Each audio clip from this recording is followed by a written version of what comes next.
Hi friend, welcome to my YouTube channel light of GS में आपका स्वागत है। आज मैं 72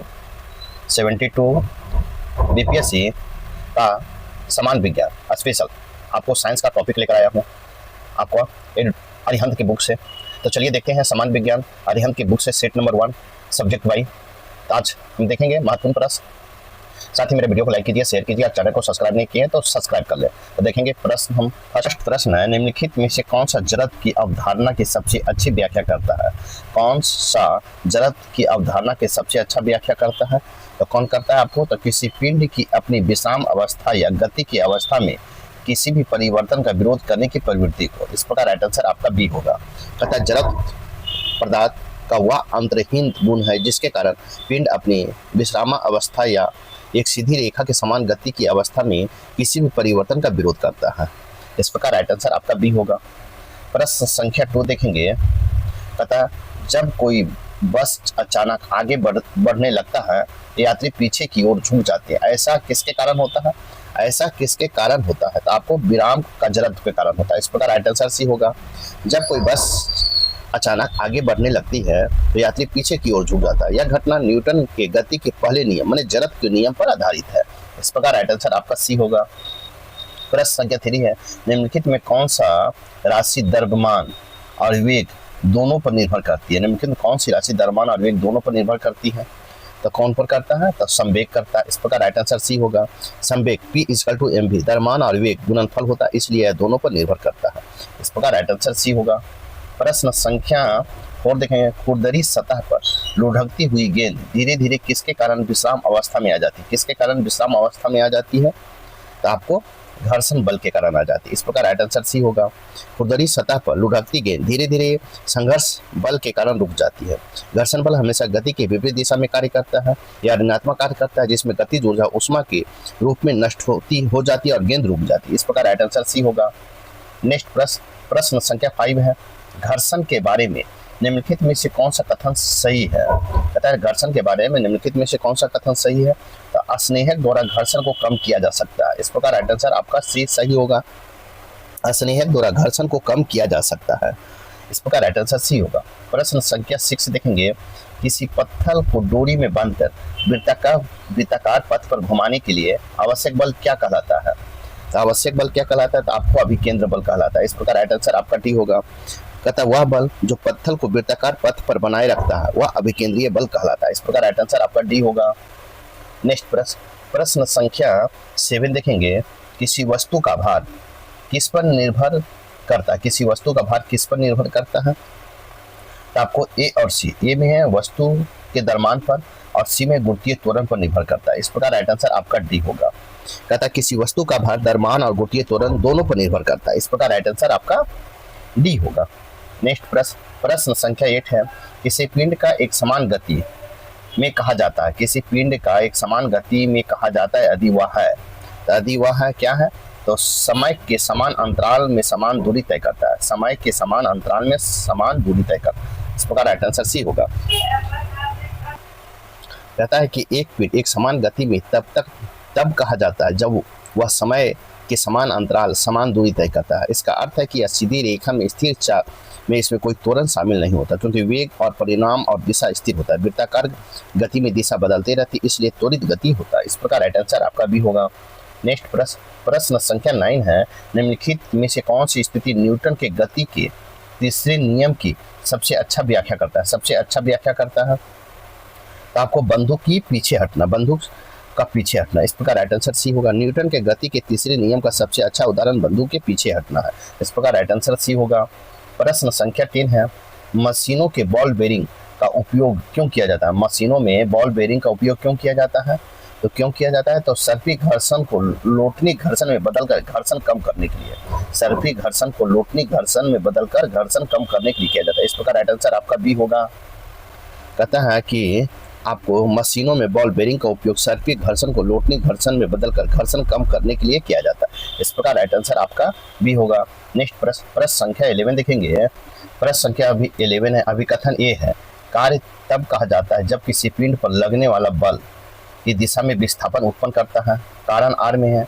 किसी बल द्वारा किया गया कार्य बल की दिशा में बल का विस्थापन के गुणनफल के बराबर होता है। तो आपको बताना है। इसका होगा ए और दोनों सही है, आर ए की सही व्याख्या है। इस प्रकार राइट आंसर आपका ए होगा। किसी वस्तु द्वारा बल की दिशा में विस्थापन का कार्य किया जाता है। इस प्रकार राइट आंसर आपका ए होगा। नेक्स्ट प्रश्न संख्या 12 है। कार्य और ऊर्जा का एसआई इकाई क्या है? कार्य और ऊर्जा की एसआई इकाई क्या है? तो आपका ऑप्शन देखेंगे इसका तो होगा जूल होगा। इस प्रकार राइट आंसर आपका बी होगा। कार्य और ऊर्जा दोनों की एसआई इकाई जूल है। इस प्रकार राइट आंसर आपका बी होगा। प्रश्न संख्या 13 देखेंगे। निम्नलिखित में कौन सी स्थित ऊर्जा का उदाहरण है? स्थित ऊर्जा का उदाहरण है तो आपको कौन है? तो खींचा हुआ रबर बैंड है। खींचा हुआ रबर बैंड। इस प्रकार राइट आंसर सी होगा। कहता है कि एक खींचा हुआ रबर बैंड प्रत्यास्था स्थित ऊर्जा और संचित होती है। स्थित ऊर्जा संचित होती है। जब रबर खींचा जाता है तो बाहरी बल के विरुद्ध किया गया कार्य उसमें ऊर्जा के रूप में संचित हो जाता है। इस प्रकार राइट आंसर सी होगा। नेक्स्ट प्रश्न संख्या 14 है। शक्ति को किस प्रकार परिभाषित किया जाता है? शक्ति को किस प्रकार परिभाषित किया जाता है? तो कार्य करने की दर के रूप में परिभाषित किया जाता है। इस प्रकार राइट आंसर आपका बी होगा। कार्य करने और ऊर्जा हस्तांतरण की दर को शक्ति कहते हैं। शक्ति इजकल टू शक्ति में पी कार्य बटे समय होता है। शक्ति का मापता है और कार्य कितनी तेजी से किया जा रहा है। इस प्रकार राइट आंसर आपका बी होगा। प्रश्न संख्या 15 देखेंगे। एक विद्युत बल में निम्नलिखित में कौन सा ऊर्जा रूपांतरण होता है? एक विद्युत बल में निम्नलिखित में कौन सा ऊर्जा रूपांतरण होता है? तो ऊर्जा रूपांतरण तो आपको होता है विद्युत ऊर्जा से प्रकाश और ऊष्मीय ऊर्जा में। इस प्रकार राइट आंसर सी होगा। कहता है एक विद्युत बल में विद्युत ऊर्जा प्रकाश और ऊष्मीय ऊर्जा में रूपांतरण होता है। इस प्रकार राइट आंसर सी होगा। प्रश्न संख्या 16 है। निम्नलिखित में कौन सा ऊर्जा नवीकरणीय स्रोत है? नवीकरणीय स्रोत है तो आपको सौर ऊर्जा है। इस प्रकार राइट आंसर डी होगा। सौर ऊर्जा एक नवीकरणीय स्रोत है क्योंकि यह सूर्य द्वारा निरंतर प्राप्त होता है और उपयोग के साथ समाप्त होती है। इस प्रकार राइट आंसर डी होगा। प्रश्न संख्या 17 देखेंगे। पृथ्वी की सतह पर गुरुत्वाकर्षण त्वरण जी का मान लगभग कितना होता है? जी का मान लगभग कितना होता है? तो आपको 9.8 मीटर प्रति सेकेंड स्क्वायर होता है। 9.8 मीटर प्रति सेकेंड स्क्वायर होता है। इस प्रकार राइट आंसर भी होगा। कहता है पृथ्वी की सतह पर गुरुत्वीय त्वरण का औसत मान लगभग 9.8 मीटर प्रति सेकेंड स्क्वायर होता है। इस प्रकार राइट आंसर आपका बी होगा। नेक्स्ट प्रश्न संख्या 18 है। यदि कोई पिंड वृत्ताकार पथ पर स्थिर गति से चलता है तो क्या होगा? बता दें पिंड वृत्ताकार पथ पर स्थिर गति से चलता है तो क्या होगा? उसमें अभिकेंद्रीय त्वरण होता है। अभिकेंद्रीय त्वरण होता है। इस प्रकार राइट आंसर आपका सी होगा। यदि कोई पिंड वृत्ताकार पथ से स्थिर चाल से चलता है तो अभिकेंद्रीय त्वरण होता है। इस प्रकार राइट आंसर आपका सी होगा। नेक्स्ट प्रश्न संख्या 19 देखेंगे। नेक्स्ट प्रश्न संख्या 19 देखेंगे। निम्नलिखित में कौन सुमेलित नहीं है? नहीं पूछा कौन सुमेलित नहीं है तो आपको सेल्सियस उष्मा की इकाई ए सुमेलित नहीं है। इस प्रकार राइट आंसर आपका डी होगा। क्योंकि कहता है युग में डी सुमेलित नहीं है क्योंकि सेल्सियस ताप मापने का मात्रक है जबकि उष्मा मात्रक कैलोरी होता है। क्या है? सेल्सियस जो है आपको किसका मापक है? सेल्सियस ताप मापने का मात्रक, ताप का मापक है, जबकि उष्मा जो है कैलोरी मापने। इस प्रकार आपका नहीं पूछा था, राइट आंसर डी होगा। नेक्स्ट प्रश्न संख्या 20 है। अभी कथन ए में है निवात में भारी वस्तुएं हल्की वस्तुओं की तुलना में तेजी से गिरती है। कारण आर में है निवात में गुरुत्वीय त्वरण सभी पिंडों के लिए समान होती है। कूट के सहायता से आपको बताना है। इसका राइट आंसर होगा ए गलत है परंतु लेकिन आर सही है। कहता है ए गलत है आर सही है। निवात में वायु प्रतिरोध नहीं होता इसलिए सभी वस्तुएं अपने भार के बावजूद समान गुरुत्वीय त्वरण g equal to 9.8 metre second square के साथ गिरती है। इस प्रकार राइट आंसर आपका डी होगा। नेक्स्ट प्रश्न संख्या 21 देखेंगे। प्रश्न संख्या 21 है जब दो वस्तुओं के बीच की दूरी दोगुनी कर दी जाती है तो उसके बीच गुरुत्वाकर्षण बल क्या हो जाता है? जब दो वस्तुओं के बीच की दूरी दोगुनी कर दी जाती है तो उसके बीच गुरुत्वाकर्षण बल क्या होता है? तो आपको 1/4 होता है। इस प्रकार राइट आंसर आपका सी होगा। कहता है जब दो वस्तुओं के बीच की दूरी दोगुनी कर दी जाती है तो उनके बीच का गुरुत्वाकर्षण बल 1/4 रह जाता है। इस प्रकार राइट आंसर आपका सी होगा। प्रश्न संख्या 22 है वह घटना जिसके कारण लोहे से बना जहाज पानी में तैरता है। तो लोहे का बना जहाज पानी में तैरता है तो आपको किस कारण तैरता है? तो इसका राइट आंसर होगा बी आपको उपलवकता के कारण। यह घटना जिसके कारण लोहे के बना जहाज पानी में तैरता है वह उपलवकता कहलाती है। इस प्रकार राइट आंसर आपका बी होगा। नेक्स्ट प्रश्न संख्या 23 है निम्नलिखित में से कौन एक अदिश राशि है? तो आपको कौन है? कार्य है। इस प्रकार राइट आंसर आपका सी होगा। कार्य वर्ग एक अदिश राशि है। अदिश राशियों में केवल परिणाम होता है दिशा नहीं होता है। इस प्रकार राइट आंसर आपका सी होगा। प्रश्न संख्या 24 है, अपनी स्थिति के कारण किसी पिंड द्वारा धारण की जाने वाली ऊर्जा क्या कहलाती है? अपनी स्थिति के कारण किसी पिंड द्वारा धारण की जाने वाली ऊर्जा क्या कहलाती है? तो ऊर्जा क्या कहलाती है? तो स्थित ऊर्जा कहलाती है। इस प्रकार राइट आंसर आपका सी होगा। किसी पिंड को उसकी स्थिति के कारण प्राप्त ऊर्जा को स्थित ऊर्जा कहलाता है। इस प्रकार राइट आंसर आपका सी होगा। नेक्स्ट प्रश्न संख्या 25 है, दर्पण द्वारा प्रतिबिंब बनने के लिए जिम्मेदार घटना कौन है? दर्पण द्वारा प्रतिबिंब बनने के लिए जिम्मेदार घटना कौन सा है? तो आपको परावर्तन है। इस प्रकार राइट आंसर आपका सी होगा। दर्पणों में प्रतिबिंब का निर्माण प्रकाश के परावर्तन के कारण होता है। इस प्रकार राइट आंसर आपका सी होगा। प्रश्न संख्या 26 है, वाहनों के पीछे दृश्य देखने के लिए निम्नलिखित में किस दर्पण का उपयोग किया जाता है? वाहनों में पीछे का दृश्य देखने के लिए किस दर्पण का प्रयोग किया जाता है? तो आपको उत्तल दर्पण का प्रयोग किया जाता है। इस प्रकार राइट आंसर आपका सी होगा। वाहनों के पीछे का दृश्य देखने के लिए उत्तल दर्पण का प्रयोग किया जाता है। इस प्रकार राइट आंसर सी होगा। प्रश्न संख्या 27 है, प्रकाश का अपवर्तन किसके परिवर्तन के कारण होता है? प्रकाश का अपवर्तन किसके परिवर्तन के कारण होता है? तो आपको विभिन्न माध्यमों में प्रकाश की चाल से, इस प्रकार राइट आंसर भी होगा। जब प्रकाश की किरण एक पारदर्शी माध्यम जैसे हवा से दूसरे पारदर्शी माध्यम जैसे कांच या पानी में प्रवेश करती है तो वह अपने सीधे पथ में थोड़ा मुड़ जाती है। इस प्रकार राइट आंसर आपका बी होगा। नेक्स्ट प्रश्न संख्या 28 है, लेंसों द्वारा प्रतिबिंब निर्माण के संबंध में निम्नलिखित कथनों पर विचार कीजिए। कहता है लेंसों द्वारा प्रतिबिंब निर्माण के संबंध में निम्नलिखित कथनों पर विचार कीजिए। एक में बना हुआ प्रतिबिंब हमेशा आभासी और सीधा होता है, चाहे वह वस्तु की स्थिति कुछ भी हो। 2 में है, बना हुआ प्रतिबिंब आकार में हमेशा वस्तु का छोटा होता है। 3 में ऐसा लेंस अपवर्तन के बाद प्रकाश में समानांतर किरणों में फैला देता है। उपरोक्त में से कौन सा लेंस का वर्णन किया गया है? तो आपका राइट आंसर हो जाएगा अवतल लेंस का। इस प्रकार राइट आंसर आपका बी होगा। कहता है लेंसों द्वारा प्रतिबिंब निर्माण के संबंध में तीनों कथन एक अवतल अपसारी लेंस का वर्णन करता है। एक अवतल लेंस वास्तविक वस्तुओं के लिए हमेशा आभासी सीधा छोटा प्रतिबिंब बनाता है, चाहे वस्तु कहीं भी रखी गई हो। इस प्रकार राइट आंसर आपका बी होगा। नेक्स्ट प्रश्न संख्या 29 है, श्वेत प्रकाश उसके घटक रंगों में विभाजित होना कहलाता है। श्वेत प्रकाश का उसके घटक रंगों में विभाजित होना क्या कहलाता है? तो क्या कहलाता है? तो विक्षेपण कहलाता है। इस प्रकार राइट आंसर आपका सी होगा। जब सूर्य का श्वेत प्रकाश किसी प्रिज्म जैसे पारदर्शी माध्यम से गुजरता है तो वह अपने 7 अवयव रंगों की पट्टी में बढ़ जाता है। इस घटना को प्रकाश का वन विक्षेपण कहलाता है। इस प्रकार राइट आंसर आपका सी होगा। नेक्स्ट प्रश्न संख्या 13 देखेंगे, आकाश के रंग के संबंध में निम्नलिखित कथनों पर विचार कीजिए। एक में सूर्य के प्रकाश छोटी तरंगदैर्घ्य पृथ्वी के वायुमंडल में मौजूद अणुओं द्वारा अधिक मजबूती से पराकिरणित होती है। 2 में पराकिरण की तीव्रता तरंगदैर्घ्य चौथी घात के वृत्त अनुक्रमणानुपाती होती है। 3 में नीले प्रकाश का तरंगदैर्घ्य लाल प्रकाश की तुलना में लंबी होती है, इसलिए इसका अधिकतम पराकिरण होता है। आपको उपयुक्त में से कौन सा कथन सही है? तो कौन सा कथन सही है? तो आपका 1 और 2 सही। इस प्रकार राइट आंसर ए होगा। कहता है आकाश में रंग के संबंध में कथन 1 और 2 सही है।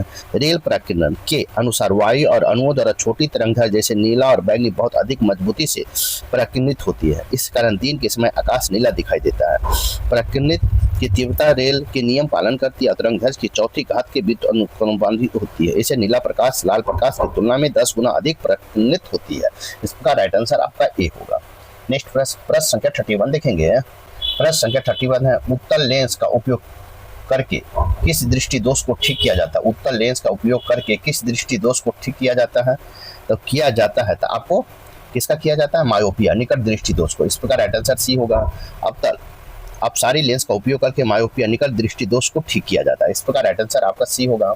प्रश्न संख्या 32 है, मानव आंख के संबंध में निम्नलिखित कथनों पर विचार कीजिए। कहता है मानव आंख के संबंध में निम्नलिखित कथनों पर विचार कीजिए। 1 में यह पुतले के आकार का समायोजित करके आंख में प्रवेश करने वाले प्रकाश की मात्रा को नियंत्रित करता है। 2 में से रंग रद्र और मांसपेशियां होती है जो प्रकाश की तीव्रता के अनुसार सिकुड़ती फैलती है। 3 में रेटिना पर प्रतिबिंब के निर्माण के लिए सीधे तौर पर जिम्मेदार है। उपयुक्त में मानव आंख के किस भाग का वर्णन किया गया है? तो आपका राइट आंसर हो जाएगा आपको आइरिस का। इस प्रकार राइट आंसर सी होगा।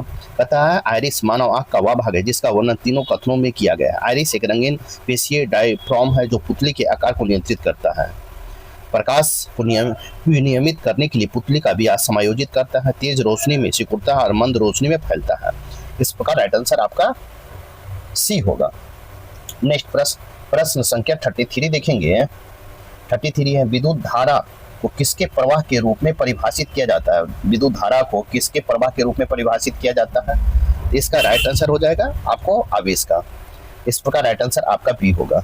विद्युत धारा को विद्युत आवेश के प्रवाह की दर के रूप में परिभाषित किया जाता है। इस प्रकार राइट आंसर बी होगा। नेक्स्ट प्रश्न संख्या 34 है, लोलक घड़ियां गर्मियों में सुस्त हो जाती है क्यों? लोलक घड़ियां गर्मियों में सुस्त क्यों हो जाती है? तो आपको लोलक की लंबाई बढ़ जाती है। किसका? लोलक की लंबाई बढ़ जाती है। इस प्रकार राइट आंसर सी होगा। कहता है गर्मियों में लोलक की लंबाई बढ़ने के कारण आवर्तनांक बढ़ जाता है, परिणामतः लोलक घड़ियां गर्मियों में सुस्त हो जाती है। इस प्रकार राइट आंसर सी होगा। नेक्स्ट प्रश्न संख्या 35 देखेंगे। अभिकथन ए है, आपको ओम के नियम के अनुसार किसी चालक में प्रभावित होने वाला विभवांतर उसमें धारा के समानुपाती और बशर्ते भौतिक स्थिति स्थिर हो। दो में है, कारण में है, ओम का नियम बताता है कि स्थिर तापमान पर किसी दिए गए नए चालक विभवांतर और धारा के अनुपात में स्थिर रहता है। तो उपयोग कर सही उत्तर को चुने। तो उत्तर को चुनना है तो ए और आर दोनों सही है तथा आर ए की सही व्याख्या है। इस प्रकार राइट आंसर आपका ए होगा। कहता है ए और आर दोनों सही है तथा आर ए की सही व्याख्या है। इस प्रकार राइट आंसर ए होगा। नेक्स्ट प्रश्न संख्या 36 देखेंगे।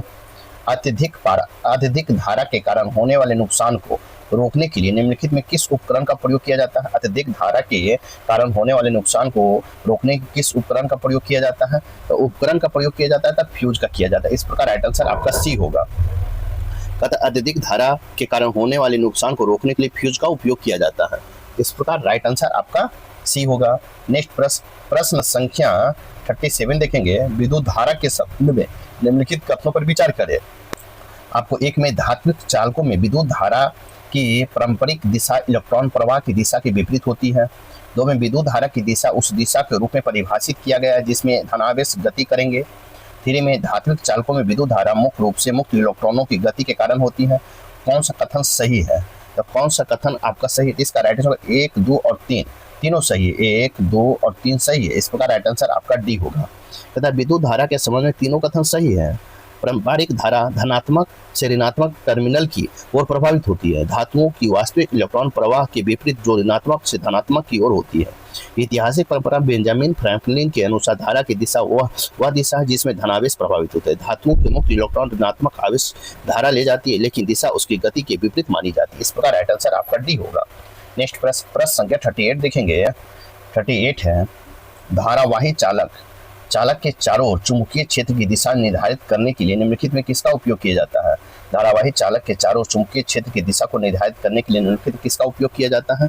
तो आपको दाएं हाथ के अंगूठे के नियम को उपयोग किया जाता है। इस प्रकार राइट आंसर आपका डी होगा।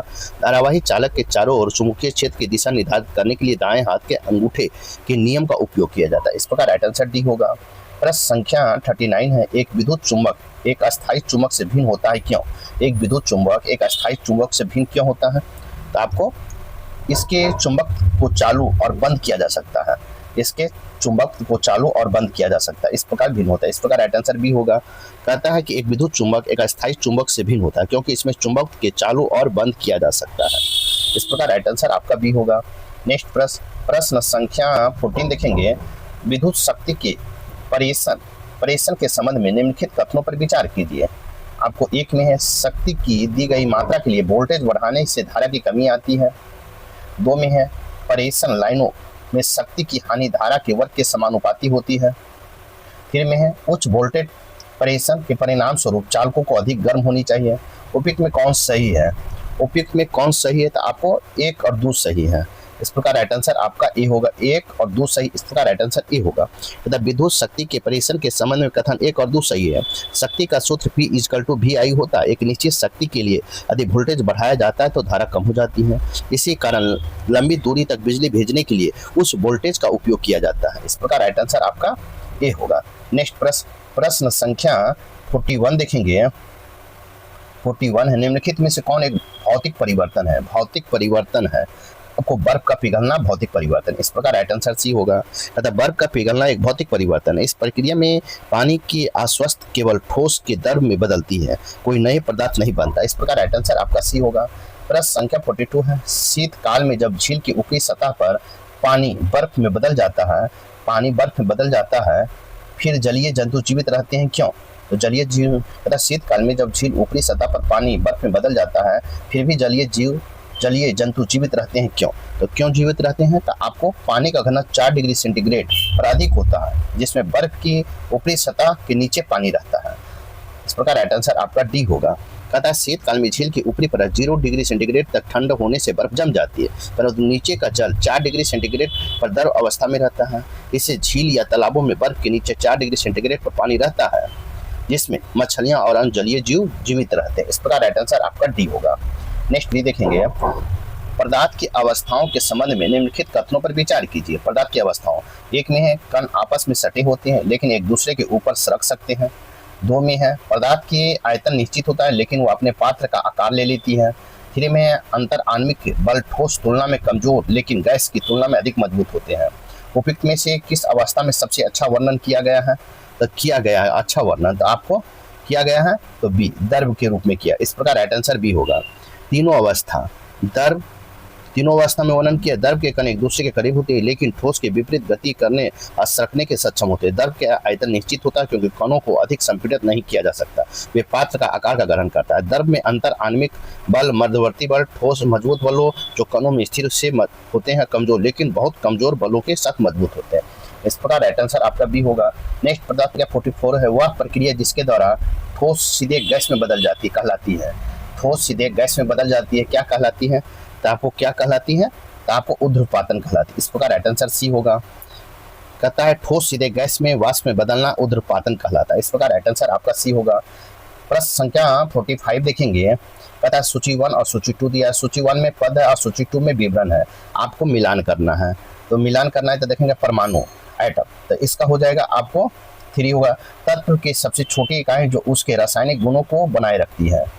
फिर देखेंगे अणु, तो अणु हो जाएगा आपको मॉलिक्यूलस, तो 4 हो जाएगा। रासायनिक रूप से एक सीधे बंधे 2 या अधिक परमाणु है। फिर देखेंगे आयरन, तो आयरन का हो जाएगा 1, इलेक्ट्रॉन की हानि या प्राप्ति से बनी विद्युत आवेशित प्रजाति। फिर देखेंगे यौगिक, यौगिक है 2, निश्चित अनुपात में रासायनिक रूप से संयुक्त 2 या 2 से अधिक भिन्न तत्व। इस प्रकार मिलाएंगे तो 1 का 3, बी का 4, सी का 1, डी का 2 होगा। इस प्रकार राइट आंसर आपका ए होगा। नेक्स्ट प्रश्न संख्या 46 देखेंगे। 46 कौन सा नियम कहता है कि रासायनिक अभिक्रिया में द्रव्यमान ना तो उत्पन्न होता है और ना ही नष्ट होता है? उत्पन्न होता है ना ही नष्ट होता है। तो आपको द्रव्यमान संरक्षण का नियम है। इस प्रकार राइट आंसर आपका सी होगा। द्रव्यमान संरक्षण का नियम कहता है कि द्रव्यमान ना तो बनाया जा सकता है और ना ही नष्ट किया जा सकता है। इस प्रकार राइट आंसर आपका सी होगा। प्रश्न संख्या 47 है, रेत और नमक के मिश्रण को अलग करने के लिए कौन सी विधि सबसे उपयुक्त है? तो कौन सी विधि सबसे उपयुक्त है? तो आपको घोलना और उसके बाद निस्यंदन करना, घोलना और उसके बाद निस्यंदन करना। इस प्रकार राइट आंसर आपका डी होगा। रेत और नमक के मिश्रण को अलग करने के लिए सबसे उपयुक्त विधि है घोलना और उसके बाद निस्यंदन करना। इस प्रकार राइट आंसर डी होगा। नेक्स्ट प्रश्न संख्या 48 है, विसरण सबसे तेज किस में होता है? विसरण सबसे तेज किस में होता है? तो आपको गैस में होता है। इस प्रकार राइट आंसर सी होगा। कहता है कि विसरण गैस में सबसे तेज गति से होता है। इस प्रकार राइट आंसर आपका सी होगा।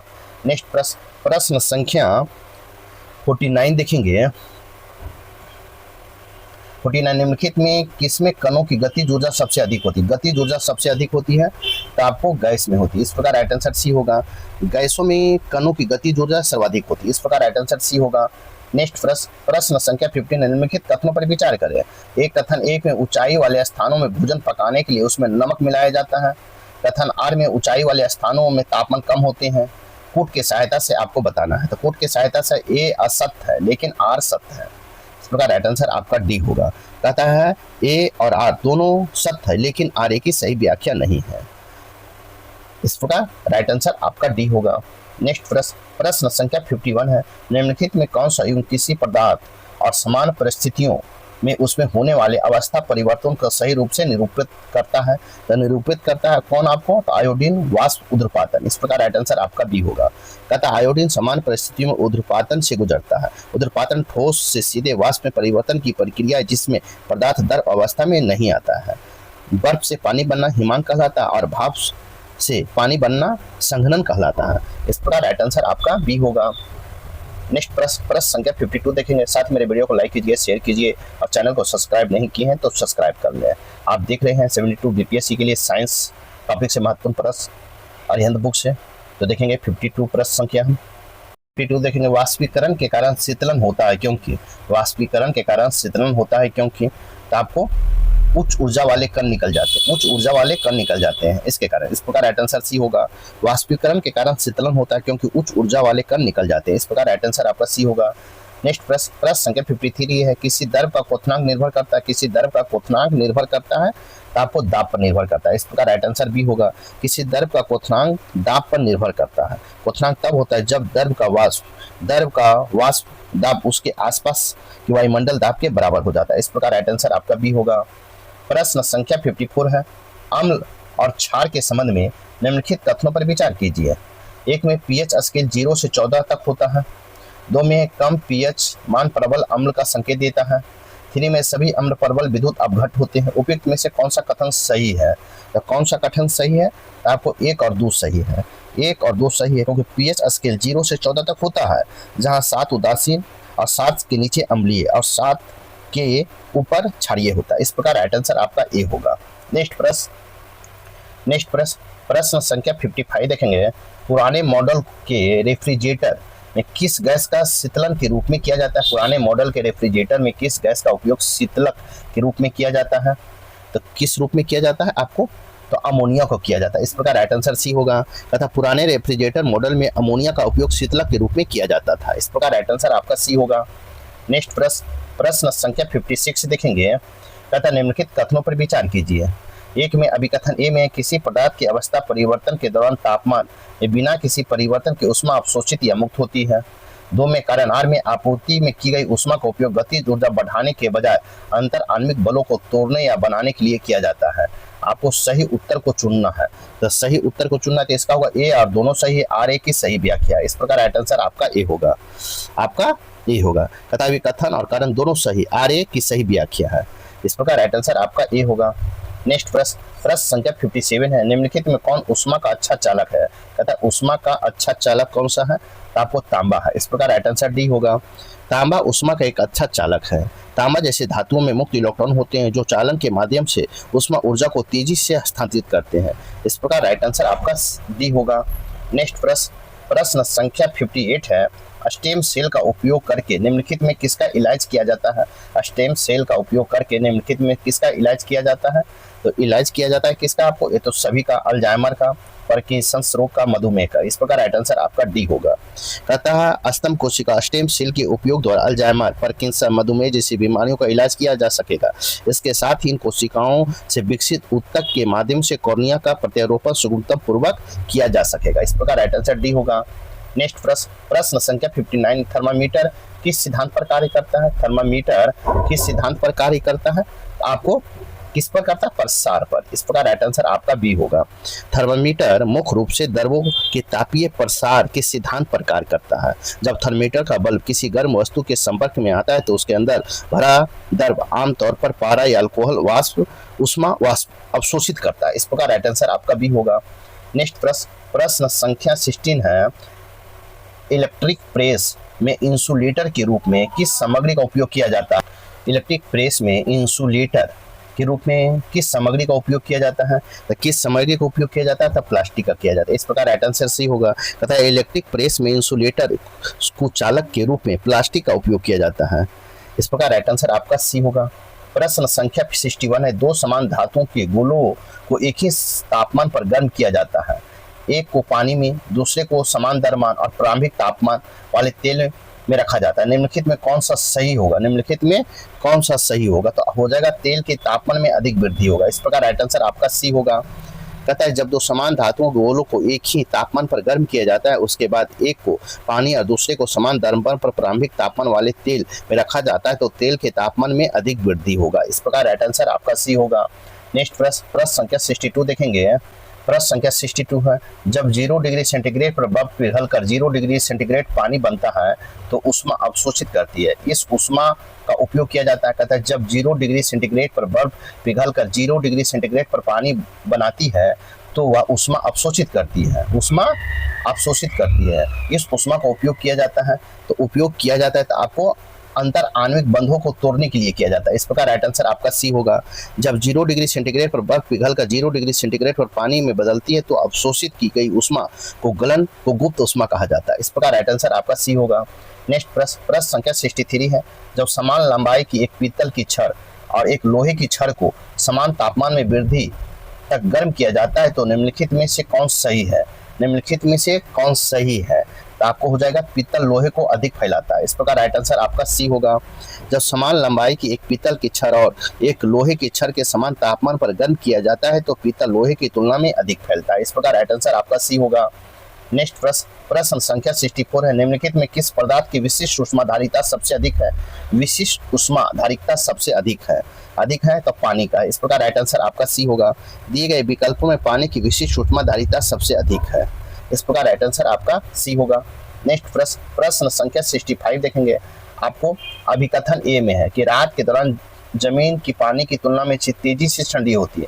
रात के दौरान जमीन पानी की तुलना में तेजी से ठंडी होती है और कारण आर में पानी की विशिष्ट ऊष्माधारिता जमीन की तुलना में अधिक होती है। प्रूफ की सहायता से आपको बताना है। तो इसका राइट आंसर होगा ए और आर दोनों सही है और आर ए की सही व्याख्या। इस प्रकार राइट आंसर आपका ए होगा तथा अभिकथन ए और कारण आर दोनों सही है, आर ए की सही व्याख्या है।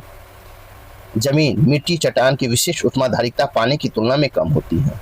इस प्रकार राइट आंसर आपका ए होगा। नेक्स्ट प्रश्न संख्या 66 है। ऊष्मा स्थानांतरण में कौन सा विधि में भौतिक माध्यम की आवश्यकता नहीं होती है? भौतिक माध्यम की आवश्यकता नहीं होती है तो विकिरण का नहीं होती। इस प्रकार राइट आंसर सी होगा। अतः ऊष्मा स्थानांतरण की विकिरण की विधि के माध्यम से आवश्यकता नहीं होती। इस प्रकार राइट आंसर सी होगा। नेक्स्ट प्रश्न संख्या 67 देखेंगे। संवहन में ऊष्मा हस्तांतरण किसके कारण होता है? संवहन में ऊष्मा हस्तांतरण किसके कारण होता है? तो कणों की थोक गति के कारण होता है। इस प्रकार राइट आंसर बी होगा। संवहन में ऊष्मा का हस्तांतरण के कणों की गति के कारण होता है। इस प्रकार राइट आंसर आपका बी होगा। नेक्स्ट प्रश्न संख्या 68 है। तापीय प्रसार के संबंध में निम्नलिखित कथनों पर विचार कीजिए।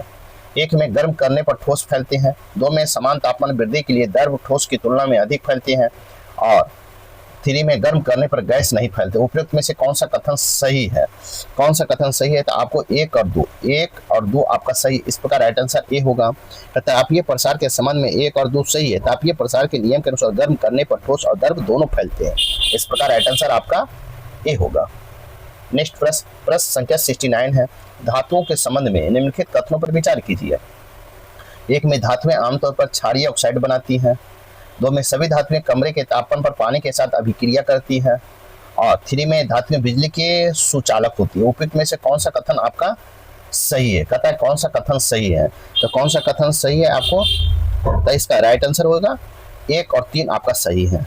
इस प्रकार राइट आंसर आपका ए होगा। 1 और 3 सही है। कहता है कथन 1 और 3 सही है क्योंकि अधिकांश धातुएं ऑक्सीजन के साथ अभिक्रिया करके क्षारीय ऑक्साइड बनाती है, जैसे Na2O3 MgO और CaO क्षारीय है। इस प्रकार राइट आंसर आपका ए होगा। नेक्स्ट प्रश्न संख्या 17 देखेंगे। प्रश्न संख्या 17 है। संक्षरण के बारे में निम्नलिखित कथनों पर विचार कीजिए। 1 में लोहे का जंग लगना विद्युत रासायनिक प्रक्रिया है, 2 में नमी की उपस्थिति जंग लगने की गति तेज करती है, 3 में जंग केवल शुद्ध ऑक्सीजन में लगती है। उपयुक्त में से कौन सा कथन सही है? तो आपको कौन सा कथन 1 और 2 आपका 1 और 2 आपका सही। इस प्रकार राइट आंसर आपका ए होगा। कथन 1 और 2 सही है क्योंकि जंग लगना एक विद्युत रासायनिक प्रक्रिया है जिसमें लोहे के ऑक्सीकरण Fe-Fe2 प्लस होगा प्लस Fe- होता है। इस प्रकार राइट आंसर आपका ए होगा। नेक्स्ट प्रश्न संख्या 71 देखेंगे। आप 71 देखेंगे। तथा उच्च क्रियाशीलता के कारण निम्नलिखित में किस धातु को विद्युत अपघटीय अपचयन द्वारा निष्कासन किया जाता है? तो किया जाता है तो आपको किसके द्वारा किया जाता है? तो एल्युमिनियम के द्वारा किया जाता है। इस प्रकार राइट आंसर सी होगा। एल्युमिनियम के उच्च क्रियाशीलता के कारण विद्युत अपघटीय अपचयन द्वारा निष्कासन किया जाता है। इस प्रकार राइट आंसर आपका सी होगा। नेक्स्ट प्रश्न संख्या 72 देखेंगे। 72 है कि मिश्र धातुओं के संबंध में निम्नलिखित कथनों पर विचार कीजिए। 1 में मिश्र धातु गलनांक उसके घटक धातुओं की तुलना में अधिक होता है, 2 में मिश्र धातुएं आमतौर पर शुद्ध धातुओं की तुलना में अधिक कठोर होती हैं, 3 में है स्टेनलेस स्टील लोहा क्रोमियम और निकेल होता है। उपयुक्त में से कौन सा कथन सही है? कौन सा कथन आपको सही है? इसका राइट आंसर हम देखेंगे। इसका राइट आंसर होगा आपको 2 और 3 सही है। 2 और 3 सही है। इस प्रकार राइट आंसर आपका ए होगा क्योंकि देखिए कथन 2 और 3 सही है। विकृत लैटिन संरचना के कारण मिश्र धातुएं आमतौर पर शुद्ध धातुओं की तुलना में अधिक कठोर और मजबूत होती है, जैसे स्टील लोहे के अधिक कठोर होता है और स्टेनलेस स्टील लोहे के साथ क्रोमियम संरक्षण प्रतिरोध के लिए, निकेल मजबूती और चमक के लिए एक मिश्र धातु। इस प्रकार राइट आंसर आपका ए होगा। नेक्स्ट प्रश्न संख्या 73 है, सोडियम को मिट्टी के तेल में क्यों रखा जाता है? सोडियम को मिट्टी के तेल में क्यों रखा जाता है? तो नमी और वायु के साथ अभिक्रिया को रोकने के लिए। इस प्रकार राइट आंसर आपका बी होगा। सोडियम Na की नमी हवा के कारण अभिक्रिया को रोकने के लिए मिट्टी के तेल में रखा जाता है। इस प्रकार राइट आंसर आपका बी होगा। प्रश्न संख्या 75 है, अधातुओं के बारे में निम्नलिखित कथनों पर विचार कीजिए। अधातुओं के बारे में निम्नलिखित कथनों पर विचार कीजिए। एक में है अधातुएं आमतौर पर अम्लीय ऑक्साइड बनाती हैं। दो में है अधातुएं इलेक्ट्रॉन को ग्रहण कर सकती है और साझा कर सकती है। थ्री में है सभी अधातुएं बिजली की कुचालक होती है। उपयुक्त में से कौन सा कथन सही है? तो कौन सा कथन सही है? तो आपका एक और दो सही है। एक और दो, इस प्रकार राइट आंसर आपका ए होगा। कथन एक और दो सही है। अधातुएं अम्लीय ऑक्साइड बनाती है, जैसे CO2 SO2 पानी के साथ अभिक्रिया करके अम्ल बनाती है। इस प्रकार राइट आंसर आपका ए होगा। नेक्स्ट प्रश्न संख्या 75 है, निम्नलिखित में किस धातु को चाकू से आसानी से काटा जा सकता है? चाकू से आसानी से काटा जा सकता है। तो आपको किसको? सोडियम को काटा जा सकता है। इस प्रकार राइट आंसर सी होगा। सोडियम धातु को चाकू से आसानी से काटा जा सकता है, क्योंकि यह कठोरता वाली एक नरम क्षार धातु है। इस प्रकार राइट आंसर सी होगा। नेक्स्ट प्रश्न संख्या 75 देखेंगे, गतिशीलता का सही क्रम उच्चतम से निम्नतम कौन सा? उच्चतम से निम्नतम कौन सा है? तो आपको कौन है? तो Zn FeCu है। इस प्रकार राइट आंसर आपका ए होगा। क्रियाशीलता का सही उच्चतम से निम्नतम Zn Fe प्लस Cu है। इस प्रकार राइट आंसर आपका बी होगा। नेक्स्ट प्रश्न संख्या 77 देखेंगे, गैल्वेनीकरण के बारे में निम्नलिखित कथनों पर विचार कीजिए। गैल्वेनीकरण के बारे में निम्नलिखित कथनों पर विचार कीजिए। एक में है आपको, एक में क्या है? यह बलिदानी सुरक्षा द्वारा संरक्षण को रोकता है। दो में है जिंक लोहे के ऊपर सुरक्षात्मक परत के रूप में कार्य करता है। थ्री में है गैल्वेनीकरण तांबे का उपयोग किया जाता है। गैल्वेनीकरण में तांबे का उपयोग किया जाता है। आगे देखेंगे, उपरोक्त में से कौन सा कथन सही पूछा? सही है। तो आपको कौन सा कथन सही है? तो आपको एक और दो सही। इस प्रकार राइट आंसर आपका ए होगा। कहता है कथन एक और दो सही। गैल्वेनीकरण लोहे पर जिंक की परत चढ़ाना होता है। जिंक बलिदानी एनोड लोहे से अधिक क्रियाशील के रूप में कार्य करता है और पहले संरक्षित होता है। खरोंच लगने पर भी जिंक लोहे का रक्षा करता है। इस प्रकार राइट आंसर आपका ए होगा। नेक्स्ट प्रश्न संख्या 78 है, निम्नलिखित में कौन सा एक उभयधर्मी ऑक्साइड है? उभयधर्मी ऑक्साइड है तो कौन है? तो आपको एल्युमिनियम ऑक्साइड है। इस प्रकार राइट आंसर सी होगा। एल्युमिनियम ऑक्साइड Al2O3 एक उभयधर्मी ऑक्साइड है। इस प्रकार राइट आंसर सी होगा। नेक्स्ट प्रश्न संख्या 79 है, कोशिका सिद्धांत के संबंध में निम्नलिखित कथनों पर विचार कीजिए। एक में सभी जीवित कोशिकाओं से बने होते हैं। दो में नई कोशिकाओं पूर्व मौजूद कोशिकाओं से उत्पन्न होती है। थ्री में है कोशिकाएं निर्जीव पदार्थ में स्वतः उत्पन्न होती है। उपयुक्त में से कौन सा कथन सही है? कौन सा कथन सही है? तो आपको एक और दो सही। इस प्रकार राइट आंसर ए होगा। कहता है कि कथन एक और दो सही है। कोशिका सिद्धांत स्लेडन, स्वान और वीरचोव के अनुसार सभी जीवित जीव एक अधिक कोशिकाओं के बने होते हैं और कोशिका संरचना और कार्य के मूल इकाई हैं। इस प्रकार राइट आंसर आपका ए होगा। नेक्स्ट प्रश्न संख्या 18 देखेंगे, निम्नलिखित में से कौन सा अंगक प्रोटीन के संशोधन, पैकेजिंग और स्राव में शामिल है? तो आपको कौन शामिल है? तो आपको गोल्जी उपकरण है। इस प्रकार राइट आंसर आपका सी होगा। गोल्जी उपकरण प्रोटीन के संशोधन, पैकेजिंग और स्राव में शामिल है। इस प्रकार राइट आंसर सी होगा। नेक्स्ट प्रश्न संख्या 81 देखेंगे। 81 है, माइटोकॉन्ड्रिया के बारे में निम्नलिखित कथनों पर विचार कीजिए। माइटोकॉन्ड्रिया के निम्नलिखित कथनों पर विचार करिए। एक में एक अवयव शोषण का स्थल है। दो में है इनका अपना स्वयं का DNA राइबोसोम होता है। थ्री में सभी प्रोकैरियोटिक कोशिकाओं में मौजूद होते हैं। उपयुक्त में से कौन सा कथन सही है? तो कौन सा कथन सही पूछा है? इसका राइट आंसर होगा एक और दो। आपका एक और दो सही। इस प्रकार राइट आंसर आपका बी होगा। कहता है कथन एक और दो सही है। माइटोकॉन्ड्रिया अवयव शोषण के मुख्य स्थल है। यहाँ पर क्रेब्स चक्र और इलेक्ट्रॉन परिवहन श्रृंखला होता है, जिसमें अधिकांश ATP उत्पन्न होते हैं। इस प्रकार राइट आंसर आपका बी होगा। नेक्स्ट प्रश्न संख्या 82 देखेंगे। संख्या 82, निम्नलिखित में कौन सा ऊतक पौधों को यांत्रिक सहायता और लचीलापन प्रदान करता है? तथा निम्नलिखित में कौन सा ऊतक पौधों को यांत्रिक सहायता और लचीलापन प्रदान करता है? तो आपको कोलेनाकाइमा प्रदान करता है। इस प्रकार राइट आंसर आपका बी होगा। कोलेनाकाइमा ऊतक पौधे को यांत्रिक सहायता और लचीलापन प्रदान करता है। इस प्रकार राइट आंसर आपका बी होगा। नेक्स्ट प्रश्न संख्या 83 है, रुधिर के संबंध में निम्नलिखित कथनों पर विचार कीजिए। एक में मनुष्य RBC केंद्रक नहीं होता है। दो में WBC प्रतिरक्षा मदद करते हैं। 3 में प्लेटलेट ऑक्सीजन को परिवहन करते हैं। उपर्युक्त में से कौन सा कथन सही है? कहता है कौन सा कथन सही है? तो आपका 1 और 2 सही, 1 और 2 सही। इस प्रकार राइट आंसर आपका ए होगा। मनुष्य में परिपक्व लाल रुधिर कोशिकाएं केंद्रक विहीन होता है, जिसमें हीमोग्लोबिन के लिए स्थान बढ़ाया जा सके और ऑक्सीजन परिवहन दक्षता में सुधार कर सके। इस प्रकार राइट आंसर आपका ए होगा। नेक्स्ट प्रश्न संख्या 84 है, सांद्रता प्रवणता के विरुद्ध झिल्ली के पार पदार्थ की गति के लिए कौन सी प्रक्रिया उत्तरदायी है? कौन सी उत्तरदायी है? तो आपको सक्रिय परिवहन का। इस प्रकार राइट आंसर आपका सी होगा। सांद्रता प्रवणता के विरुद्ध पदार्थ की गति के लिए सक्रिय परिवहन उत्तरदायी। इस प्रकार राइट आंसर सी होगा। प्रश्न संख्या 85 है, निम्नलिखित में से कौन सा अवयव शोषण का सबसे अच्छा वर्णन करता है? शोषण का अवयव शोषण का अच्छा वर्णन करता है तो आपको कौन करता है? ऑक्सीजन की उपस्थिति में ग्लूकोज का पूर्ण ऑक्सीकरण। इस प्रकार राइट आंसर आपका बी होगा। अवयव शोषण ऑक्सीजन की उपस्थिति में ग्लूकोज का पूर्ण ऑक्सीकरण है। इस प्रकार राइट आंसर आपका बी होगा। नेक्स्ट प्रश्न संख्या 86 देखेंगे। प्रश्न संख्या 86 है, इंजाइमों के संबंध में निम्नलिखित कथनों पर विचार कीजिए। इंजाइमों के संबंध में निम्नलिखित कथनों पर विचार कीजिए।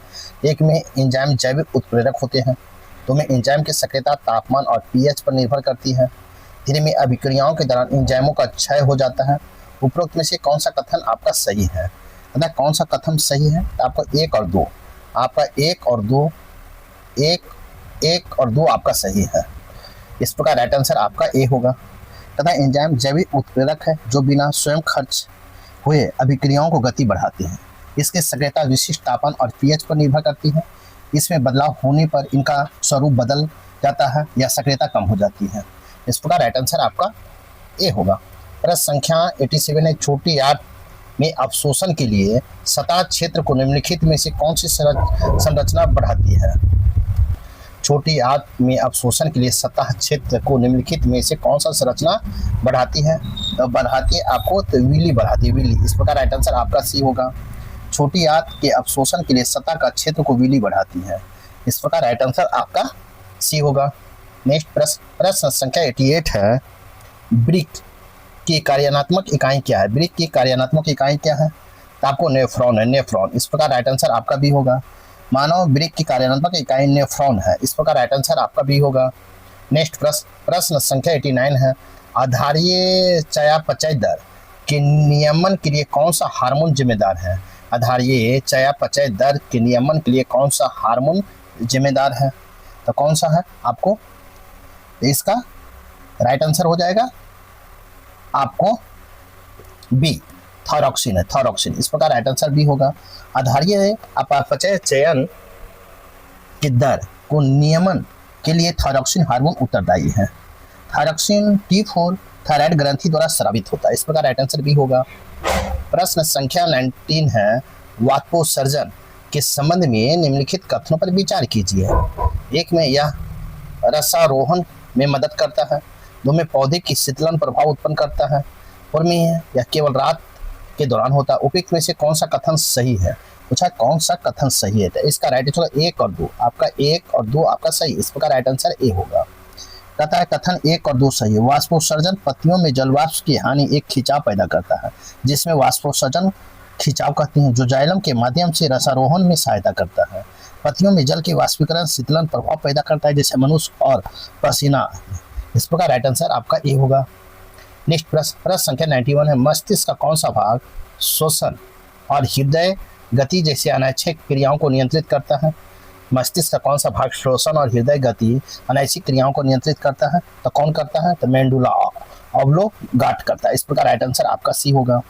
मेंडुला ऑब्लोगाट श्वसन और हृदय गति जैसे अनैच्छिक क्रियाओं को नियंत्रित करता है। इस प्रकार राइट आंसर सी होगा। नेक्स्ट प्रश्न संख्या 92 है, निम्नलिखित में कौन सही सुमेलित है? कहता है कौन सही सुमेलित है?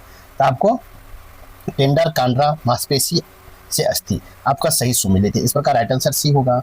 टेंडर कांड्रा मांसपेशियों की अस्थि से जोड़ता है। टेंडर सख्त रेशेदार ऊतक होते हैं जो मांसपेशियों के संकुचन के बल में अस्थियों तक पहुंचते हैं, जिसमें गति संभव होती है। इस प्रकार राइट आंसर सी होगा। नेक्स्ट प्रश्न संख्या 93 है, निम्नलिखित में से कौन सी प्रक्रिया जीवित जीवों की ऊर्जा मुक्त करती है? निम्नलिखित में कौन सी प्रक्रिया जीवित जीवों में ऊर्जा मुक्त करती है? तो इसका ऑप्शन हम देखेंगे। इसका राइट आंसर हो जाएगा श्वसन। इस प्रकार राइट आंसर आपका बी होगा। राइट आंसर बी होगा। कहता है शोषण वह जैव रासायनिक प्रक्रिया है जिसमें कोशिकाएं ग्लूकोज के अणुओं को ऑक्सीजन की उपस्थिति या अनुपस्थिति को तोड़कर जैविक कार्य के लिए एटीपी के रूप में ऊर्जा मुक्त करती है। इस प्रकार राइट आंसर आपका बी होगा। नेक्स्ट प्रश्न संख्या 94 है, आनुवंशिकता के संबंध में निम्नलिखित कथनों पर विचार कीजिए। एक में है लक्षण माता पिता के संतानों में संचरित होता है। दो में जीन आनुवंशिकता का कार्यात्मक इकाइयां हैं। और में अर्जित लक्षण अनुवंशगत है।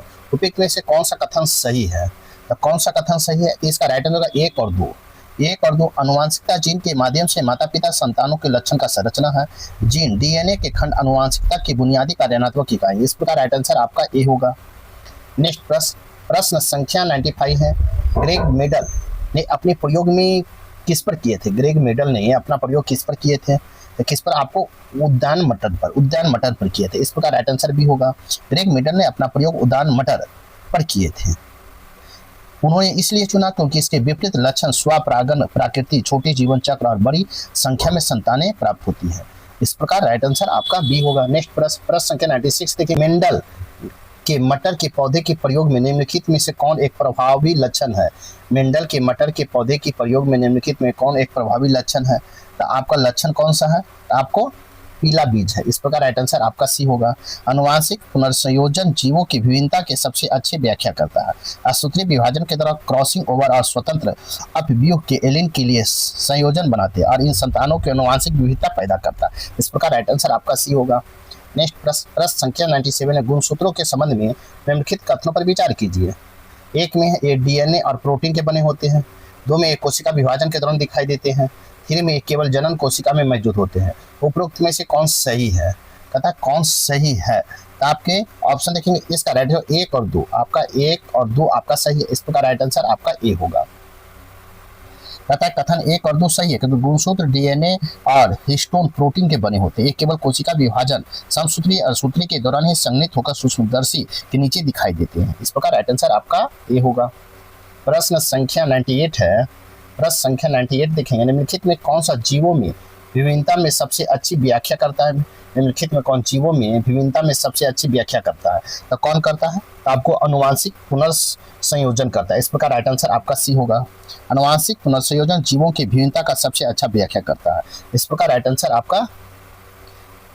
आपका सी होगा।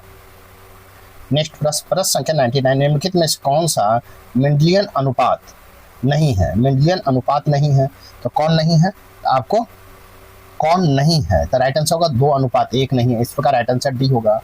2:1 मानक मेंडलियन अनुपात नहीं है। 2:1 अनुपात घातक एलिन के मामलों में होता है जो मानक मेंडलियन नियम के अपवाद है।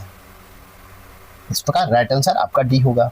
नेक्स्ट प्रश्न संख्या 100 है, कौन सी प्रक्रिया युग्मों को निर्माण का परिणाम देती है? निम्नलिखित में कौन सा युग्मों के निर्माण में परिणाम देती है? तो आपको अर्धसूत्रीय विभाजन देती है। इस प्रकार राइट आंसर सी होगा। अर्धसूत्रीय विभाजन वह कोशिका विभाजन है जिसमें गुणसूत्रों की संख्या आधी रह जाती है, जिसके परिणाम स्वरूप शुक्राणु और अंडे जैसे अगुणित युग्मों का निर्माण होता है। इस प्रकार राइट आंसर आपका सी होगा। नेक्स्ट प्रश्न संख्या 101 है, अर्जित लक्षणों के संबंध में निम्नलिखित कथनों पर विचार कीजिए। एक में यह जीवन काल के दौरान विकसित होता है। 2 में यह पर्यावरण कारकों का कारण होता है। 3 में यह अगली पीढ़ी में हस्तांतरित होता है। कौन सा कथन सही है? कौन सा कथन सही है? तो इसका राइट आंसर होगा 1 और 2। आपका 1 और 2 सही है। इस प्रकार राइट आंसर आपका ए होगा। इसको देखेंगे, कहता है अर्जित लक्षणों में किसी जीव का जीवन काल के दौरान ही विकसित होता है। ये पर्यावरण कारकों, अंगों का उपयोग और अनुप्रयोग आदतों जैसे व्यवसाय और विकसित मांसपेशियां के कारण होता है। इस प्रकार राइट आंसर आपका ए होगा। नेक्स्ट प्रश्न संख्या 102 देखेंगे, प्राकृतिक चयन द्वारा विकास का सिद्धांत किसके द्वारा प्रस्तावित किया गया था? प्राकृतिक चयन द्वारा विकास का सिद्धांत किसके द्वारा प्रस्तावित किया गया था?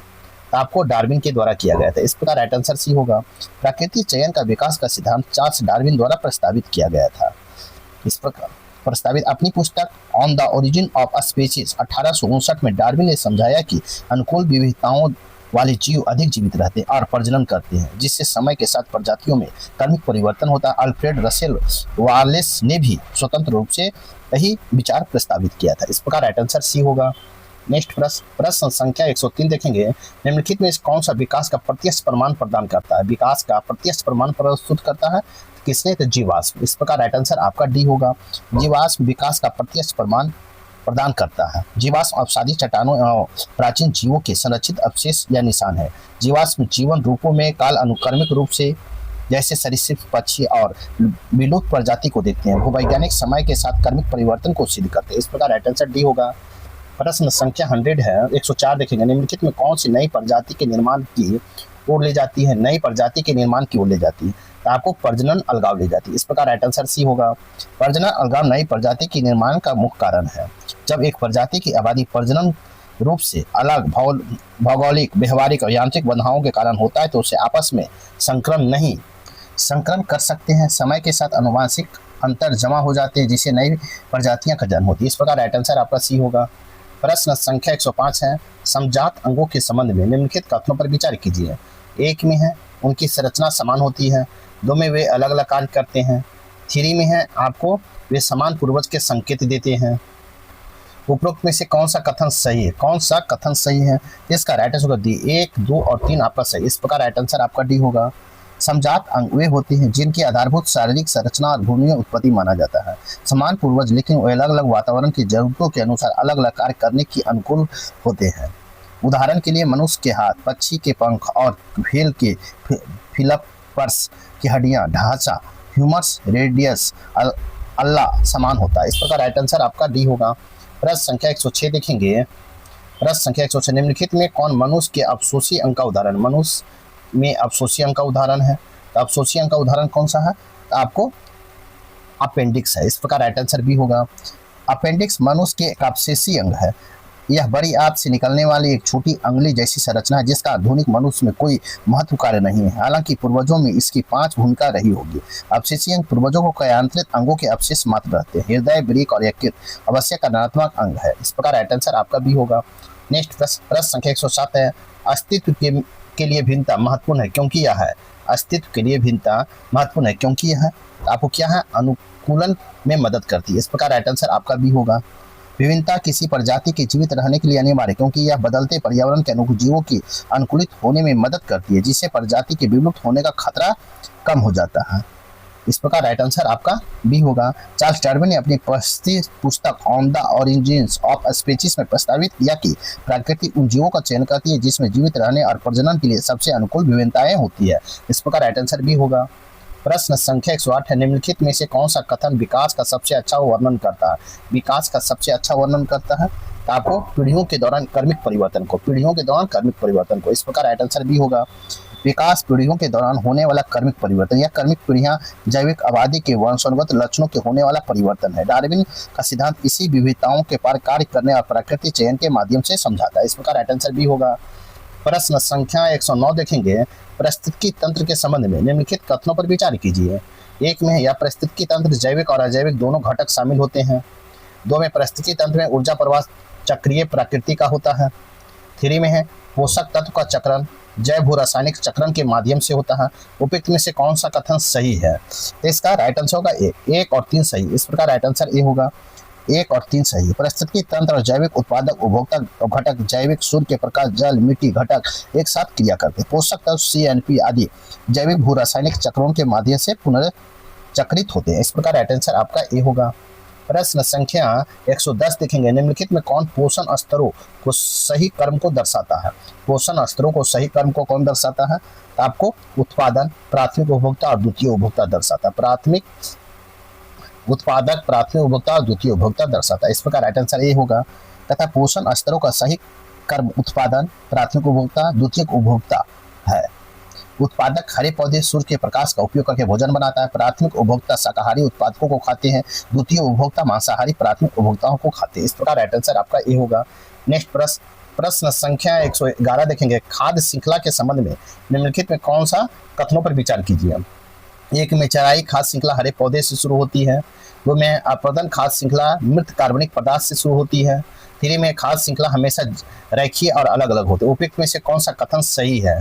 कौन सा कथन सही है? इसका राइट होगा 1 और 2। 1 और 2 सही। इस प्रकार राइट आंसर ए होगा।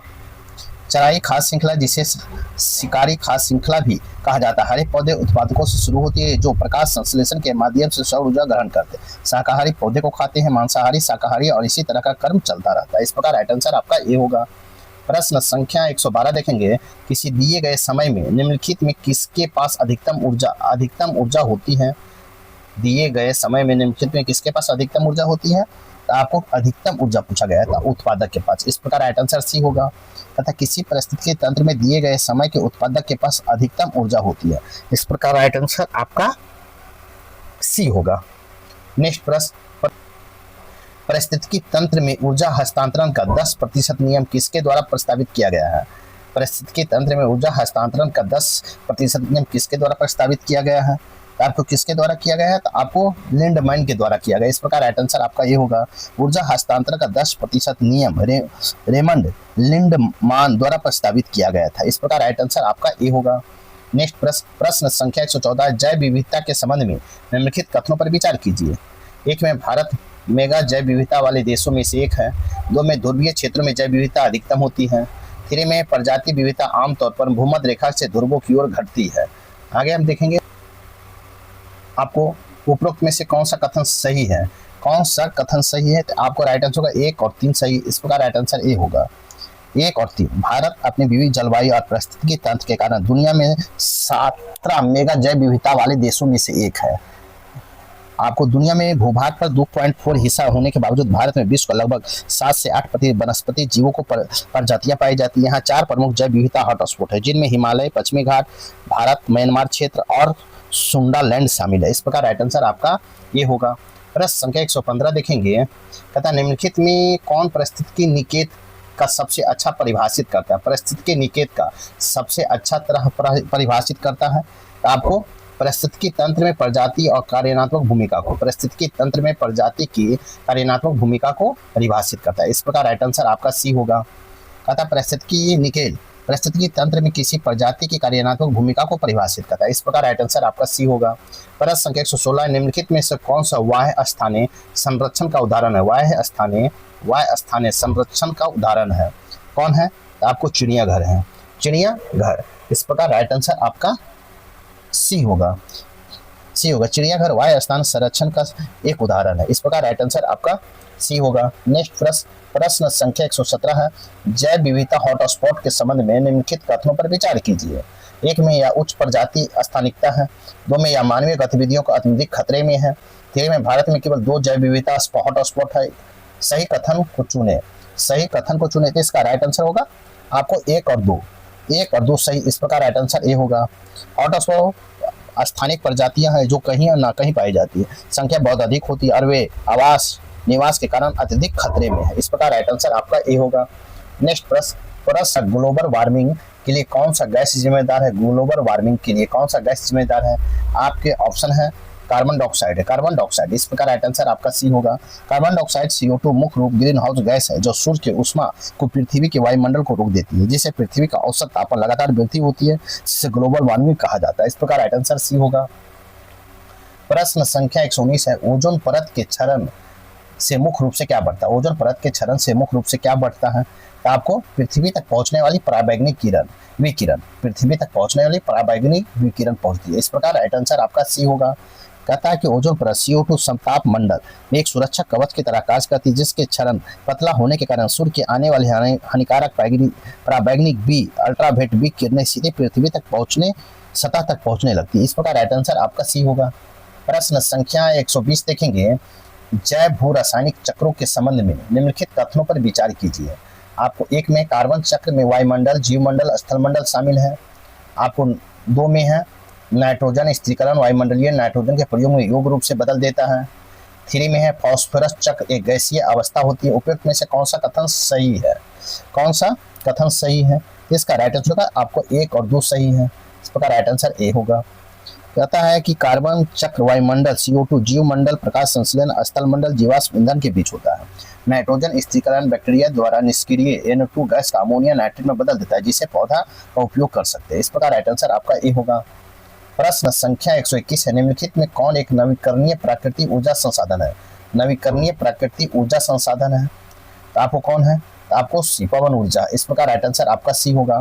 पवन ऊर्जा एक नवीकरणीय संसाधन है। गैर नवीकरणीय संसाधन कोयला, पेट्रोलियम, प्राकृतिक गैस, जीवाश्म ईंधन है, जिसमें भंडार सीमित है और एक बार उपयोग होने के बाद उन्हें दोबारा बनने में लाखों वर्ष लगते हैं। इस प्रकार राइट आंसर सी होगा। नेक्स्ट प्रश्न संख्या 122 है, जैव आवर्धन से क्या तात्पर्य है? जैव आवर्धन से क्या तात्पर्य है? तो आपका खाद्य श्रृंखला के साथ प्रदूषकों के साथ सांद्रता में वृद्धि। इस प्रकार राइट आंसर आपका सी होगा। जिसमें हानिकारक गैर बायो डिग्रेडेबल जैसे डीडीटी पारा प्रदूषक को मात्रा खाद्य श्रृंखला के प्रत्येक उच्च पोषण स्तर को बढ़ाती है। इस प्रक्रिया के कारण खाद्य श्रृंखला में शेष उपभोक्ता जैसे बाज, शेर, मनुष्य शरीर में विषाक्त पदार्थों की भारी मात्रा में अधिक जमा हो जाती है।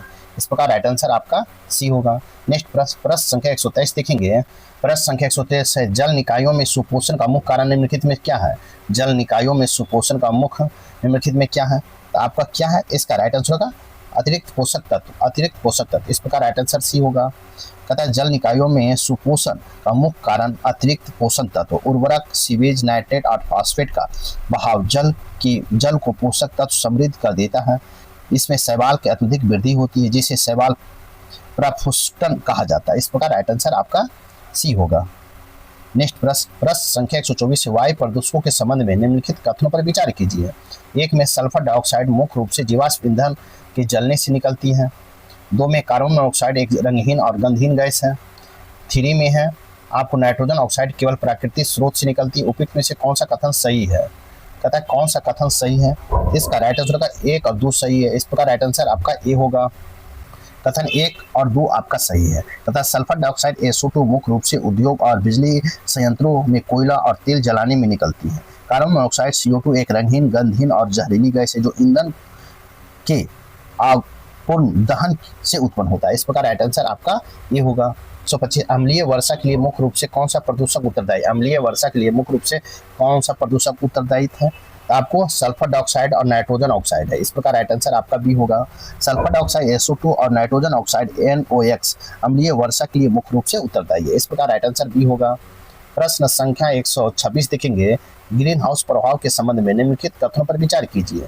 1 में यह प्राकृतिक घटना है। 2 में यह ग्रीन हाउस गैस की सांद्रता बढ़ने पर तीव्र हो जाती है। 3 में इसमें वैश्विक शीतलन होता है। उपयुक्त में से कौन सा कथन सही है? तो आपको सही पूछा है तो इसका राइट होगा 1 और 2 आपका सही। इस प्रकार राइट आंसर ये होगा। ग्रीन हाउस प्रभाव एक प्राकृतिक प्रक्रिया है जो पृथ्वी के जीवन के अनुकूल गर्म करती है। मानवीय गतिविधियों में गैस की सांद्रता बढ़ती है जिससे यह प्रभाव तीव्र होकर ग्लोबल वार्मिंग का कारण बनता है। इस प्रकार राइट आंसर ये होगा। प्रश्न संख्या 127 निम्नलिखित में से कौन सा एक ग्रीन हाउस गैस नहीं है? ग्रीन हाउस गैस नहीं है पूछा गया है तो आपके नाइट्रोजन ग्रीन हाउस गैस नहीं है। इस प्रकार राइट आंसर आपका डी होगा। Nitrogen N2 green house gas नहीं या वायुमंडल के सबसे प्रचुर मात्रा में -78% है, लेकिन यह अवरक्त विकिरणों को अवशोषित नहीं करती है। इस प्रकार राइट आंसर आपका डी होगा। 28 है मॉन्ट्रियल प्रोटोकॉल का मुख्य उद्देश्य क्या है? मॉन्ट्रियल प्रोटोकॉल का मुख्य उद्देश्य क्या है?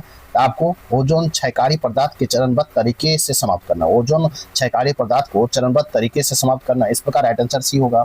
मॉन्ट्रियल प्रोटोकॉल 1987 का मुख्य उद्देश्य ओजोन क्षयकारी पदार्थ ODS की चरणबद्ध तरीके से समाप्त करना। इस प्रकार राइट आंसर सी होगा। प्रश्न संख्या 129 है ठोस अपशिष्ट प्रबंधन के संबंध में निम्नलिखित कथनों पर विचार कीजिए। 1 में है कंपोस्टिंग जैव निम्नीकरण कचरे को खाद में बदल देती है। 2 में भस्मीकरण कचरे में आयतन को कम करता है। 3 में है लैंडफिल प्रदूषण को पूरी तरह से खत्म कर देते हैं। तो ये है आपका राइट आंसर होगा 1 और 2 आपका सही। इस प्रकार राइट आंसर ए होगा। कहता है कंपोस्टिंग एक जैविक प्रक्रिया है जिसमें सूक्ष्मजीव जैविक कचरे खाद्य को बदल देता है। भस्मीकरण कचरे के उच्च तापमान पर जलता है जिसके बाद उसका आयतन 90% कम हो जाता है। इस प्रकार राइट आंसर आपका ए होगा। नेक्स्ट प्रश्न 130 निम्नलिखित में कौन सा प्रकाश रासायनिक धुंध में सबसे अच्छी व्याख्या करता है? रासायनिक धुंध में सबसे अच्छी व्याख्या करता है आपको कौन करता है? प्रदूषकों के साथ सूर्य के प्रकाश की अभिक्रिया से बनी धुंध। इस प्रकार राइट आंसर सी होगा। प्रकाश रासायनिक धुंध प्रदूषकों के साथ सूर्य के प्रकाश की अभिक्रिया करता है। इस प्रकार राइट आंसर सी होगा। प्रश्न संख्या 131 है निम्नलिखित में कौन सा प्रदूषक मिनी माता रोग का कारण बनता है? मिनी माता रोग का कारण बनता है तो आपको बी पारा बनता है। इस प्रकार राइट आंसर ये होगा। पारा मिनी माता रोग का कारण बनता है। इस प्रकार राइट आंसर मिनी माता रोग तंत्रिका संबंधी सिंड्रोम है जो पारे के गंभीर जहर के कारण होता है। इस प्रकार राइट आंसर आपका बी होगा। नेक्स्ट प्रश्न संख्या 132 है जल प्रदूषण के संबंध में निम्नलिखित कथनों पर विचार कीजिए। जल प्रदूषण के संबंध में निम्नलिखित कथनों पर विचार कीजिए। 1 में बायोकेमिकल ऑक्सीजन डिमांड BOD कार्बनिक प्रदूषण को मापता है। 2 में है उच्च BOD उच्च घुली हुई ऑक्सीजन को दर्शाता है। 3 में सीवेज जल निकायों में BOD को बढ़ाता है। उपयुक्त में से कौन सा कथन सही है? तो कौन सा कथन सही? इसका राइट आंसर होगा 1 और 3 आपको 1 और 3 सही, इस प्रकार राइट आंसर ए होगा। कहता है बायोकेमिकल ऑक्सीजन डिमांड, बीओडी उस ऑक्सीजन की मात्रा को मापता है जिसकी सूक्ष्म जीवों को जल में कार्बनिक पदार्थ को तोड़ने के लिए आवश्यक है। उच्च बीओडी का अर्थ है उच्च कार्बनिक प्रदूषण, अधिक कचरा, अधिक ऑक्सीजन की मांग। सीवेज कार्बनिक पदार्थ का भरपूर होता है, इसलिए बीओडी महत्वपूर्ण रूप से बढ़ता है। इस प्रकार राइट आंसर आपका ये होगा। नेक्स्ट प्रश्न संख्या 133 है, निम्नलिखित में से कौन स्थिर कार्बनिक प्रदूषक पीओपी है? तो पीओपी कौन सा है? तो आपको हो जाएगा डीडीटी। इस प्रकार राइट आंसर ए होगा। Dichlorodiphenyltrichloroethane है, इसे डीडीटी एक स्थिर कार्बनिक प्रदूषक है। इस प्रकार राइट आंसर आपका ए होगा। नेक्स्ट प्रश्न संख्या 134 है, कौन अंतर्राष्ट्रीय समझौता ग्रीन हाउस गैस के उत्सर्जन को कम करके जलवायु परिवर्तन से लड़ने का सक्षम रखता है? कहता है अंतर्राष्ट्रीय समझौता ग्रीन हाउस गैस के उत्सर्जन को कम करके जलवायु परिवर्तन से लड़ने का लक्ष्य रखता है। तो कौन रखता है? आपका ऑप्शन है क्योटो प्रोटोकॉल। इस प्रकार राइट आंसर आपका बी होगा। क्योटो प्रोटोकॉल का उद्देश्य है ग्रीन हाउस गैस उत्सर्जन को कम करना। 1997 में UNFCCC के तहत अपनाया गया है। यह प्रोटोकॉल विकसित देशों के लिए कानूनी रूप से बाध्यकारी उत्सर्जन कटौती लक्ष्य निर्धारित करता है। इस प्रकार राइट आंसर सी होगा।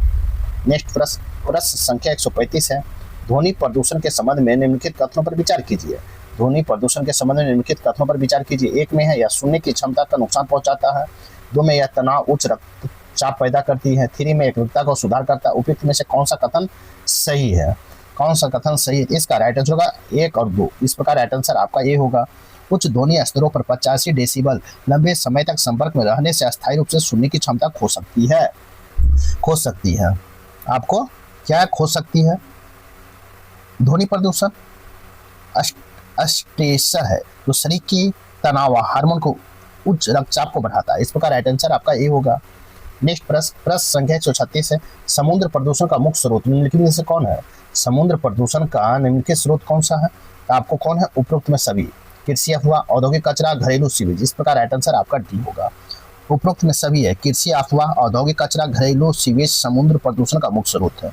इस प्रकार राइट आंसर आपका डी होगा। नेक्स्ट प्रश्न संख्या 137 है, निम्नलिखित में कौन सा अभ्यास जैव विविधता के संरक्षण में सहायता करता है? जैव विविधता के संरक्षण में सहायता करता है तो आपको सतत विकास। इस प्रकार राइट आंसर आपका सी होगा। सतत विकास जैव विविधता के संरक्षण में मदद करता है। इस प्रकार राइट आंसर आपका सी होगा।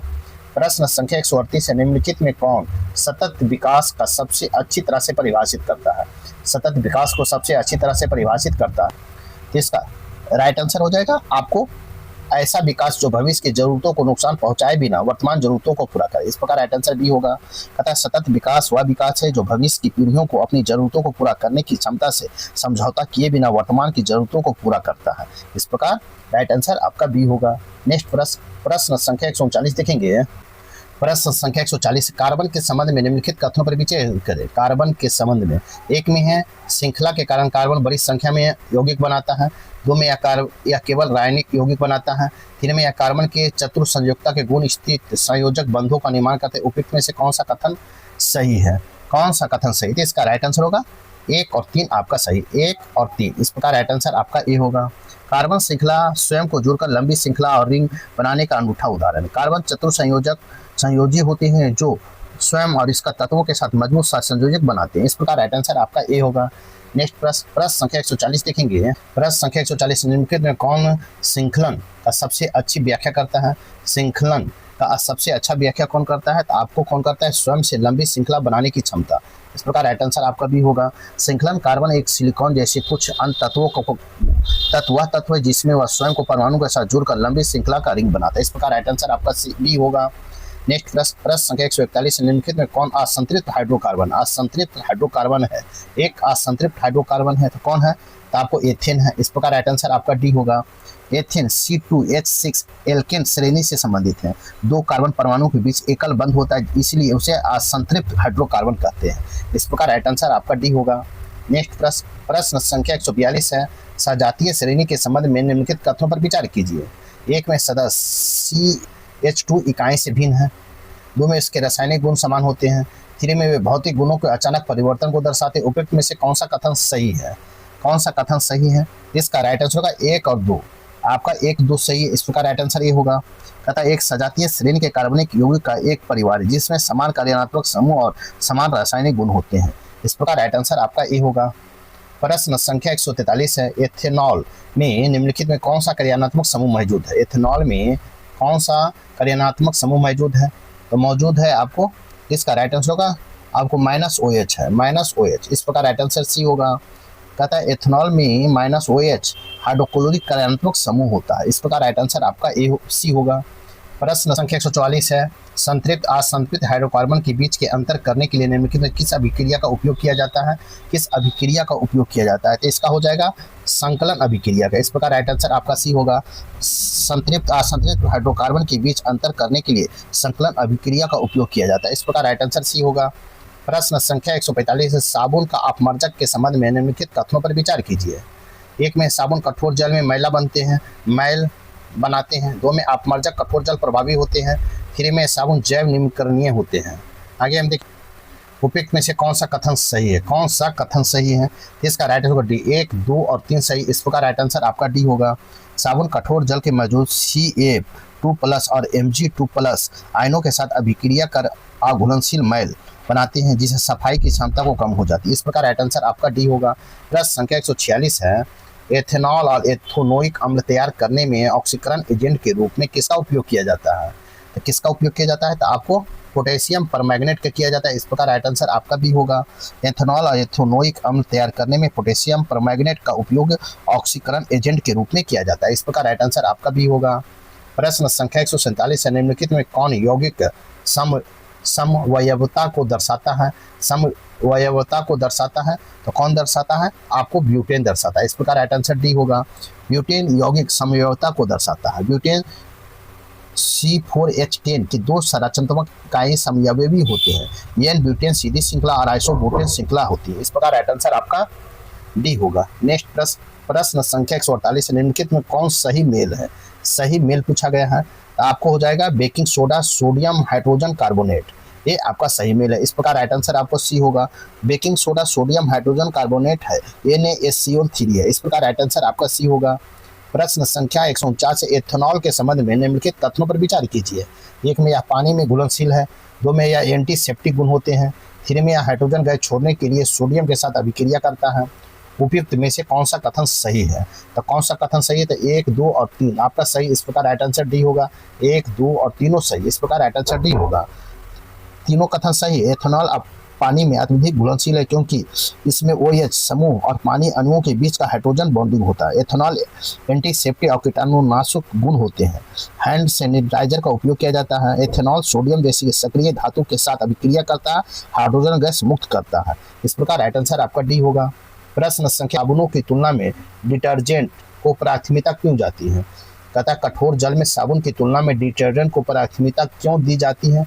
तो क्यों दी जाती है? तो आपको डिटर्जेंट Ca2+ और Mg2+ के साथ घुलनशील अवक्षेप नहीं बनाते। इस प्रकार राइट आंसर भी होगा। कठोर जल में डिटर्जेंट इसलिए प्राथमिकता दी जाती है क्योंकि वे कठोर जल में मौजूद कैल्शियम में Ca2+ और मैग्नीशियम Mg2+ आयनों के साथ घुलनशील अवक्षेप मैल नहीं बनाते हैं। साबुन कठोर जल के आयनों के साथ मिलकर मैल बना देता है, जिससे झाग कम कर देता है और सफाई ठीक नहीं होती। डिटर्जेंट कठोर जल में घुलनशील रहते हैं और प्रभावी ढंग से सफाई करते हैं। इस प्रकार राइट आंसर आपका भी होगा। इस प्रकार आपका सामान्य विज्ञान का सेट नंबर फर्स्ट 150 क्वेश्चन का यहीं पर समाप्त होता है। साथ ही मेरे वीडियो को लाइक कीजिए, शेयर कीजिए, चैनल को सब्सक्राइब नहीं किए हैं तो सब्सक्राइब कर लें ताकि आने वाला वीडियो का नोटिफिकेशन आपको मिल सके। तो हम फिर देखेंगे, अब देखेंगे करंट से हम सेट प्रैक्टिस। तब तक के लिए थैंक यू, धन्यवाद, जय हिंद, जय भारत।